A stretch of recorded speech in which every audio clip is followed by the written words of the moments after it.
Hello, this is Questionable Coding with Vladimir, and we're discussing how to nail an interview. And today, the main topic is mock interview. So, why is it important? Should we do it or not? We should. And what benefits does it bring? So at first I want to describe how the mock interview will look like. How does it differ from a real interview? So basically, the main goal of a mock interview is just to prepare yourself for a real interview, and it can be done with a friend.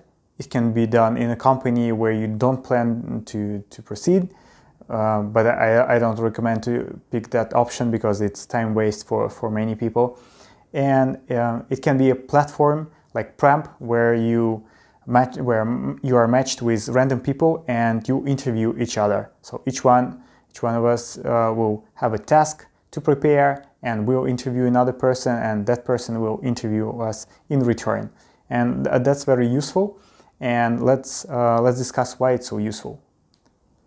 Okay, the first important thing, and it's really, really important, is to understand that big companies are looking for your problem-solving skills or your thinking process rather than 100% solved tasks. So you can be a great coder, you can do any task that is out there, but if you can't elaborate on your choices, if you can't explain it to another developer who doesn't have your context, who can solve things differently, then it's a no-go.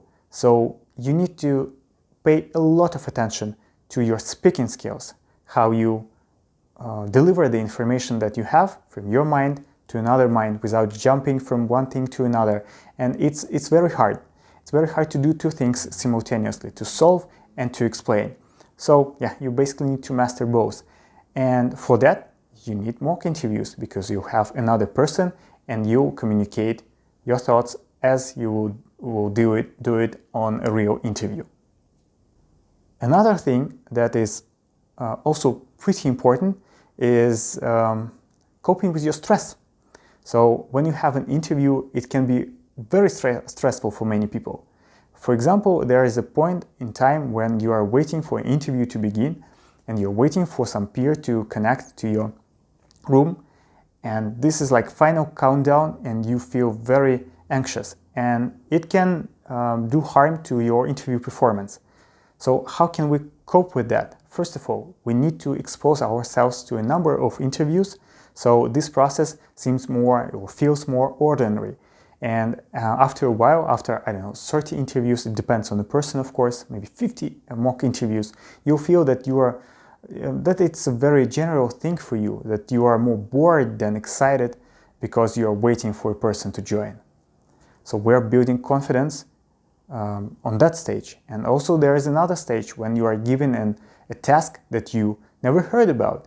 And it can be also very stressful. Some people, they can't calm down after like 5 minutes because they feel too anxious. They think that everything is ruined, that the interview is over, and so on and so on. And they can't calm down just to solve some unknown tasks using something that they already know.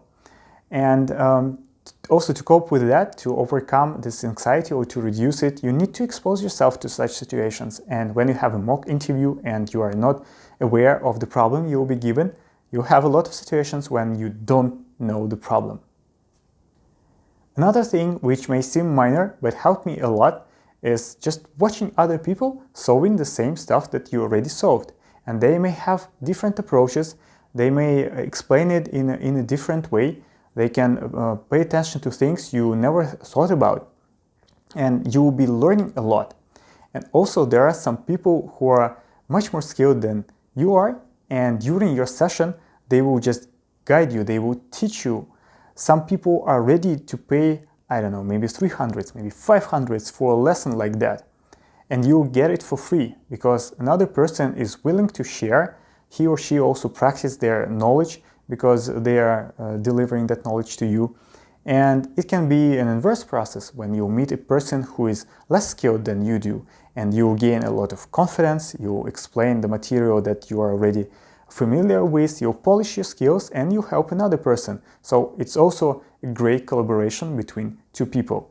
Of course, you can also find a lot of friends there, just nice people, and you find a lot of strange people that really struggle to communicate, and you will try to help them. They will try to help you. There will be feedbacks from both sides, and accepting feedback and writing feedback is also very useful if you want to develop your skills further. Okay, I think we have enough reasons to at least try mock interviews. I really recommend to include mock interviews in your weekly or daily, even daily practice. Before you have some important event, I recommend to do 1, 2, maybe 3 events during the day.